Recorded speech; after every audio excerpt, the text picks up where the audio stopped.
There are plenty of accusations one could throw at modern football. The players dive too often, tickets are too expensive, JJ Okocha doesn't play anymore.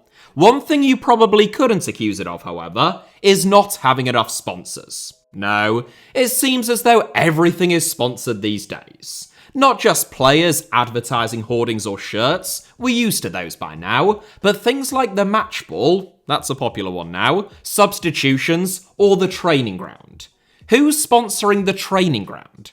Well, typically it is someone with close ties to the ownership, effectively using it as a loophole to circumvent profit and sustainability regulations, but I was asking as a rhetorical device.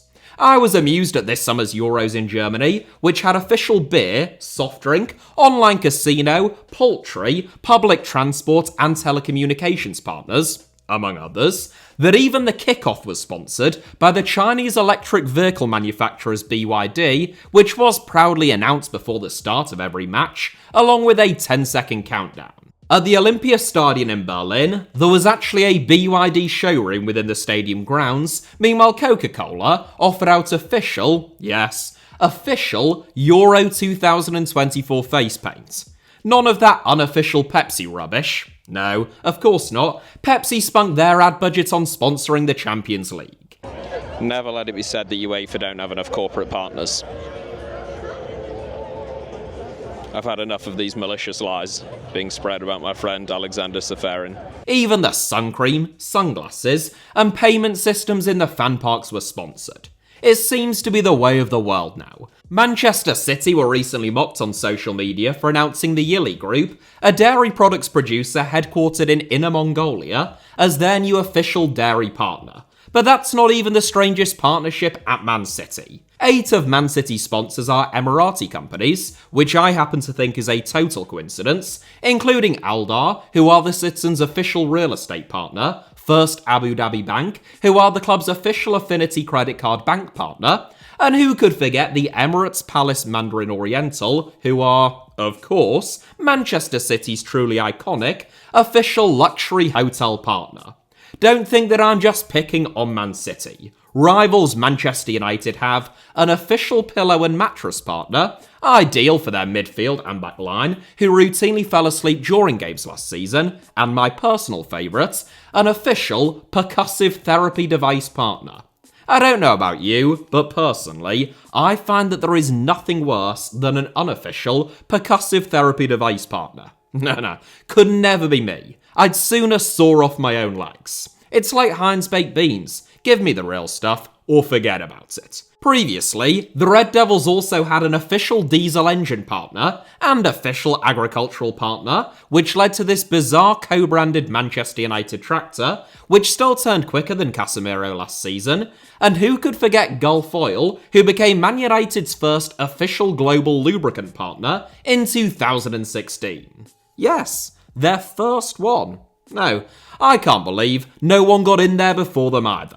And global no less. From Bolton to Beirut, if Manchester United are going to get lubed up, it's going to be Gulf Oil who do it. Or did it at least, until 2022, when the partnership expired. During that time, the Red Devils lost 5-0 and 6-1 against Spurs, 4-0 against Brighton, and finished 6th on 3 occasions. So Gulf's lubricants certainly helped them slide down the table and routinely get f***ed up the Elsewhere, Newcastle United had an official radiator partner back in 2016 and bravely tried to get #radiator and #heating trending on Twitter before a game against Hull City. Hey, it was worth a go, lads, I suppose. Crystal Palace announced their first official oxygen water partner last week. Their last water partner was rubbish. They didn't have any oxygen in it, so presumably it wasn't really water at all. And if it is extreme specificity that you wanted a sponsor, then look no further than Dhaka becoming Barcelona's official Chinese trading card of FC Barcelona in China.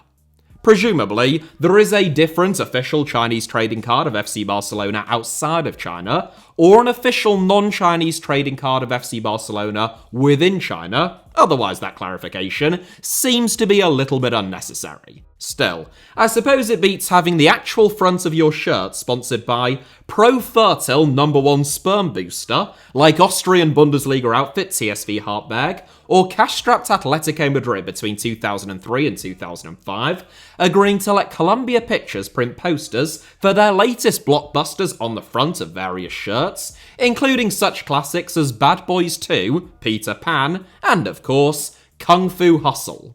Still, at least those were actual movies that did exist, unlike Atletico Madrid's current shirt sponsors, the Saudi state-owned Riyadh Air, which has so far operated a grand total of 0 flights. Riyadh Air's chairman, incidentally, is Yasser Al-Rumayyan, who is also the chairman of Newcastle United and Saudi Aramco, the latter of which is the world's largest company by profit. Busy dude, eh? Atletico aren't alone in having phantom sponsors. Sheffield Wednesday had not one, not two, but 3 sponsorship deals with inactive entities connected to owner Dapon Chansiri. One of them, Chansiri, is literally just the owner's surname. No, I am being deadly serious. Another, Elevate, was a clothing company that only manufactured Sheffield Wednesday's kits, and an energy drink brand which didn't make or sell any energy drinks. And D Taxis, which, naturally was a taxi firm, which just didn't have any taxis. Fear not, the EFL investigated Wednesday's unusual sponsorship arrangements and found no wrongdoing. There are also a whole host of football clubs sponsored by gambling firms with little or, in some cases, literally no presence in the United Kingdom, whose principal purpose is to advertise gambling to football fans in China, where gambling is illegal. The most recent example is Bournemouth, who just signed a record front of shirt sponsorship deal with BJ88, a name which combines both an oral sex act and a popular neo-Nazi symbol, presumably both by accident. This is what the BJ88, who call themselves the most trusted and best online betting site in Asia, website currently looks like in the country of the club they are sponsoring. It is just a landing page, and they will soon, like all dodgy gambling firms who sponsor Premier League teams, as I covered in a video about these phantom sponsors, have a white label online casino that practically no one in this country will ever use. On a lighter note, and back to movies, Australia's A-League partnered with Star Wars in 2017. I see light. Darkness. Good. Evil. Season 13 in the Hyundai A-League is underway. Which was bizarre. Thanks to this partnership, you can now get an official FC Nuremberg aircon unit, boiler and heat pump. Really, you'd be a fool not to. I've already bought 3 of each. And not to be outdone, our old friends AFC Bournemouth, right as I was making this video, and clearly desperate to earn themselves another mention, announced a partnership with WWE Games. This women's team in Sweden, meanwhile, set up on the novel idea of just advertising every company in the entire world on the front of that shirt. There's no point in messing about with these things, is there? And, well, what else is there to say about this one, other than, thanks, Pfizer? I know what you're thinking. Well, that must be the end of that video. He has comprehensively covered all of the most ridiculous sponsorships in football in typically witty and eviscerating style. Thank you. I will hit like and subscribe because my daily lust for world-class football content has well and truly been satiated. What a legend, we're all so lucky to have him. Well, not quite so fast there, partner, because that right there was actually the introduction. Oh yeah, that's right, we're just getting started. So now that you've had the warm-up act, here are 7 of the most ridiculous sponsorships in football. 7th, Vucefallas official brothel partner. Hey, I told you that we were just getting started. Cash-strapped Vucefallas FC, an amateur football club from the city of Larissa in central northern Greece, were desperately in need of investment in the early 2010s, and they received it from an unlikely source. Villa Erotica, a brothel owned by local woman Madame Sula Alavridou, was one of 2 local brothels to save Vucefallas from bankruptcy by sponsoring the club's shirts with a striking new pink design. You won't be surprised to discover that Vucefallas' brothel partnerships didn't pass without controversy. The Larissa Football Union lodged a formal complaint, claiming that football shouldn't be a vehicle for promoting prostitution, especially when some Vukefalas players were under the age of 18. Authorities ruled that Vukefalas would have to wear more modest colours, but that the Villa Erotica logo was allowed to remain. The Vukefalas manager at the time, Yanis Batsiolas, couldn't see what all the fuss was about, claiming that there were far shadier sponsors in football than a local brothel. Here's a clip of him talking to the BBC. It's more immoral to advertise to young people betting companies and alcohol than a sex house that I think most of us, of men, especially in young age, have visited these houses because it's a human need. In the neighbouring city of Trikala, just 60 miles from Larissa, during the same season, local rivals Palio Pierjos FC partnered with a very different but equally unusual local business in order to stave off their own financial difficulties. Palio Pierjos partnered up with a funeral parlour, rather than a brothel, adopting black shirts, shorts and socks, solemn, dignified, and respectful of the dead, plus a giant purple cross to advertise local businessman Christos Panagiotis' funeral parlour, so a little bit less so. This funeral parlour has given the local team here a new lease of life. They sport black, not pink, a cross, not a brothel. Vukefalas aren't the only football club to have been sponsored by what one might call adult businesses. Recently relegated Eredivisie side FC Emmen only ended their controversial partnership with sex toy manufacturer Easy Toys in 2024, and London Colney Football Club previously partnered with another sex toy brand, Lalo, who sponsored their crotches no less. Meanwhile, English university side Rutherford Raiders were banned from their league after partnering with the porn website Pornhub, and American amateurs Washington Square FC forged a similar partnership with RedTube back in 2017. Almost all of these sponsorship arrangements were short-lived, met with swift opposition from the authorities and regulators, but in some cases, that was all part of the plan. A league, union, or association banning a sponsorship with an X-rated company makes a lot more headlines and gets a lot more eyeballs than some provincial amateur football team sponsorship would if it was met with no opposition. The Vukefalas sponsorship with Villa Erotica, for example, which reportedly saved the club, was worth just €1,000 for a full season, and made international headlines, even seeing a BBC journalist travel to Larissa and Trikala to cover the two contrasting local sponsors, hence those earlier clips. There is a serious side to all of this, though, and I'm not just talking about the moral quandary of whether brothels ought to be allowed to sponsor football clubs, and whether they are more or less improper than companies owned by tyrannical and despotic governments, firms promoting illegal gambling activities, or scam-like crypto companies. Vukefalas and Palio Pierjos had particularly unusual and contrasting sponsors as neighbours in the same season, receiving international attention, but the timing was no coincidence. Greece's sovereign debt crisis, which is known in Greece as simply the crisis, began in late 2009, in the aftermath of the global financial crisis, and led to a series of reforms and brutal austerity measures. The result, primarily, was the impoverishing of hundreds of thousands, if not millions of Greeks, and a significant economic downturn which almost halved Greece's overall GDP. Funding for Greek sport, meanwhile, and especially amateur sports, was slashed to the bone. Consequently, outside of the biggest professional clubs, and even then only if they had wealthy benefactors willing to absorb significant losses, many football clubs either went bankrupt or had to find these kind of inventive ways of staying afloat. Sponsorships with local kebab houses, cheesemongers, and barbers, alongside the brothels and funeral parlours, became commonplace, less than 10 years after Greece had won the Euros and hosted the Olympics. Sixth, Brentford's official turmeric supplier.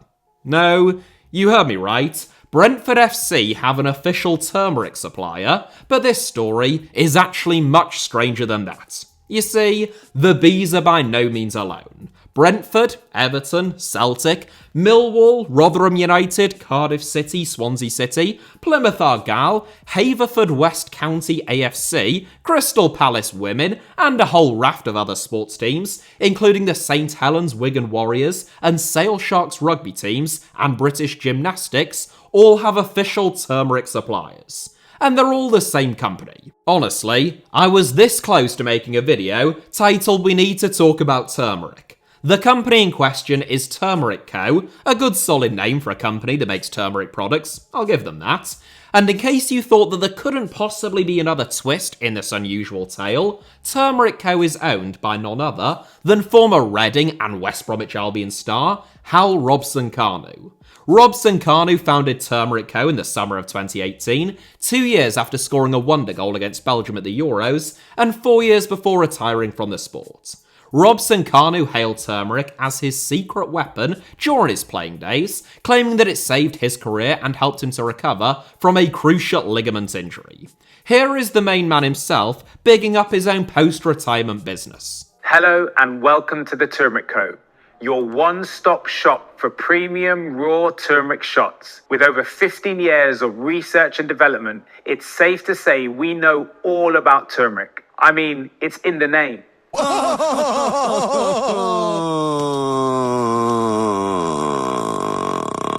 if you're looking for nutritional support to aid your recovery, immunity, energy, or active performance, we have a shot for you. Cheers, Hal. Turmeric Co., which had an almost £1 million Series A fundraising drive in 2023, also sponsors the High Performance podcast, hosted by Jake Humphrey, which has been described by some critics as cringeworthy, painful to watch, and the type of thing that makes you wish there would be an all-out nuclear war or some kind of other apocalyptic mass extinction event. Admittedly, the last quote is just from me. Turmeric Co. isn't the only show in town though. Rival company Be Fresh, a Sheffield United's official turmeric shop partner. Meanwhile, some of the 92 Premier League and EFL clubs, hard as this may be to believe, don't even have official turmeric shop partners. Shame! Shame! Not many of them, admittedly, but there are some. Turmeric shots are very popular among footballers, largely due to the supposed anti-inflammatory qualities of the active ingredient curcumin within turmeric, although, it must be said, the health benefits of turmeric, and consequently curcumin, in clinical trials are disputed, and if there is one thing that modern-day footballers love, other than crushed velvet interiors and a holiday to Dubai, it is probably health and diet fads. Fifth, official, it, we'll just rename the club partner. We've talked about a lot of weird, disturbing, and potentially criminal sponsorship arrangements up to this point, but at least, much like the health fads among footballers, they tend to be very fleeting.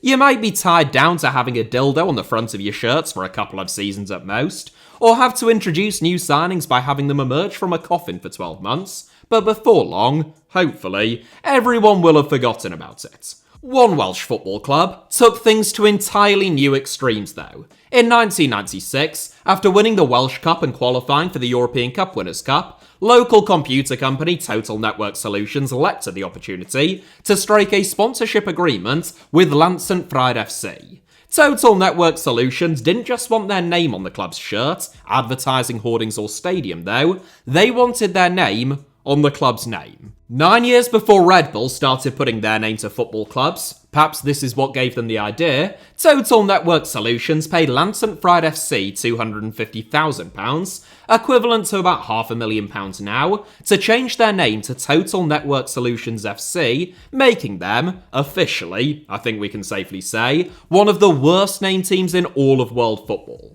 Total Network Solutions probably also weren't best pleased when UEFA determined that their name didn't comply with third-party sponsorship rules, requiring the club to be referred to solely as TNS when competing in European competitions. In 2003, TNS actually became the only fully professional club in Welsh football, excluding Cardiff, Swansea and Wrexham, who compete in the English Football League pyramid of course, after Barry Town went into administration. Unsurprisingly, that turned TNS into the dominant force in Welsh football. Founded in 1965, TNS won their first league title in 2000, yet they've now won the Cymru Premier a record-breaking 16 times. In 2006, Total Network Solutions was acquired by British Telecom, now the BT Group, and their sponsorship of TNS lapsed, after a failed attempt to get eBay to take over the club's naming rights. If anything, eBay FC would have been an even worse name, wouldn't it? Total Network Solutions became the New Saints, sticking with the same initialism, TNS, as well as incorporating Lance St. Frid's nickname, the Saints, and Oswestry's connection with St. Oswald. Everyone still just calls them TNS. Fourth, Dundalk's official premium hand-rolled ice cream partner. An absolute classic of the genre, 14-time League of Ireland champions Dundalk partnered with local ice cream parlour XXI Ice, or 21 Ice, fittingly, in 2021. On the face of it, there's nothing too unusual about that. There's not a whole lot of money in Irish football, so clubs will take all the help that they can get. And who doesn't love a good ice cream? It's certainly one of the best frozen desserts out there, in my humble opinion at least.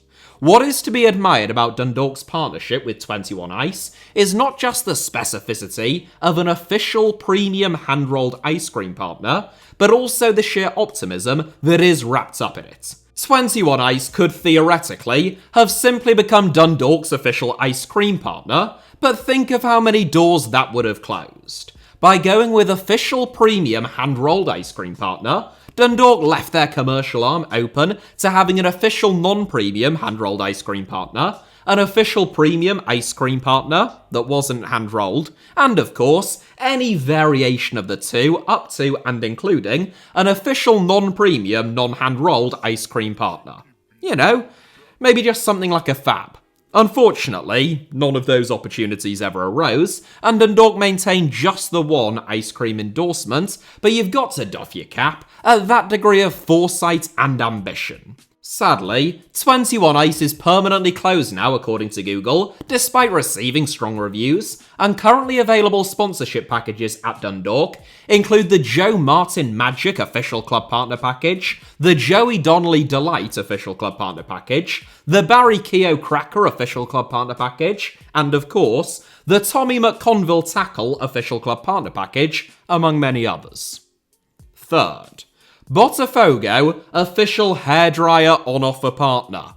Rio Giants Botafogo are an institution of the Brazilian game. 21-time Campeonato Carioca winners, Botafogo can name the likes of Nilton Santos, Gigea, Gerson, Garincha and Jairzinho among their dazzling list of former greats. Yet you wouldn't necessarily know that they were such a storied and prestigious club by dint of their partnership agreement with a department store chain, Casa and Video, back in 2015. Desperately short of cash, following relegation in 2014, they say that beggars can't be choosers, and Casa and Video took full advantage of that old adage by getting Botafogo to sign up to a partnership, which allowed them to advertise their latest deals on the back of the club's shirt. That resulted in iconic, and by iconic I mean horrific, shirts like this one, with a hairdryer on the back of it, available for just 49 Brazilian reals, which is about £7. I mean, in fairness, that is pretty cheap, isn't it? But that's besides the point. Effective advertising though, I suppose. They've sucked me in. I don't even use a hairdryer, but, you know, at that price. Second, Udinese official meme coin partner. I am trying to imagine explaining to a lifelong Udinese fan, some 80-year-old Friulano dude who spends his retirement relaxing in Udine's many old Venetian piazzas, what a meme coin is, and why Udinese now apparently have an official one, let alone what the hell this is. A brand new sponsorship this season, when the deal was announced, Udinese said in a club statement, quote, "We are proud to partner with APU, one of the most innovative and engaging companies within the crypto sector. Like APU, we are innovators, and we believe there can be a lot of overlap between our companies when it comes to principles and best practices, something we are very keen to explore. As a club, we keep up with the times and are delighted to start partnering with a leading platform that many sports brands already trust." End quote. I'll just remind you that what we're talking about here APU, is a digital currency based upon the Apu-Apustasia meme, which is a poorly drawn version of Pepe the Frog, which was popularised on the website 4chan. Udinese, apparently, have a lot in common with that when it comes to principles and best practices. I mean, seriously, what on earth are you talking about? What principles and best practices does a joke cryptocurrency based upon a poorly drawn version of Pepe the Frog have? So, let's not take the piss here. I certainly wasn't. Well, I think you are. Just for once, it would be refreshing to see a club come out and say, look, we need the money, they made the best offer, there'll be no further comments at this time. A spokesperson for APU, meanwhile, said of the partnership, quote, "This is a proud day for the APU community. We are thrilled with the partnership with Udinese Calcio. This partnership further enhances our vision to integrate the meme coin culture into mainstream sports and reach a global audience." End quote. To be fair, I've lost count of the amount of football fans who have told me, forget ticket prices or fan engagement, if you ask me what football really needs, it is to facilitate further integration of meme coin culture into mainstream sports. What a terrific load of old bollocks. Old Italian man, no, you haven't gone senile. Well, I mean, you may well have done, but in this instance, you are right to be very confused. Since the Apu-Apustasia meme coin started sponsoring Udinese last month, the value of APU has fallen by more than 60%. If Udinese really did follow the same best practices then, they'd be relegated quicker than Norwich City every time that they win promotion to the Premier League. First, Liverpool, official coconut water partner. Alright, I know what some of you may be thinking. An official coconut water partner? I mean, sure, it's a bit random and quite specific, but top spot? There were companies that didn't exist and one called Pro-Fertile #1 Sperm Booster in the introduction, for crying out loud. What on earth is going on here? What's going on here? Roy, I understand your concern, but there is more to this partnership than first meets the eye. Firstly, yes, don't let the high or low bar that we have set in this video fool you. A football club having an official coconut water partner is still very odd. Secondly, Liverpool made 2 famous commercials with these guys. Chowco is the brand name. And thirdly, just wait for the reason why it was terminated.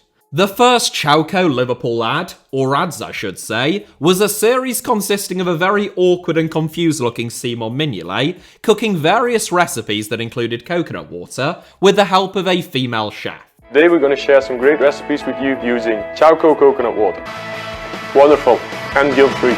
It was all deeply strange. The second was a skit of Liverpool players, specifically Jordan Henderson, Roberto Firmino, Dejan Lovren, Joel Matip, Curtis Jones and Andy Robertson, pretending to come up with their own idea for a Chowco advert, which went viral on social media. Unfortunately, just 6 months after that successful advert came out, Liverpool were forced to sever their ties with Chowco.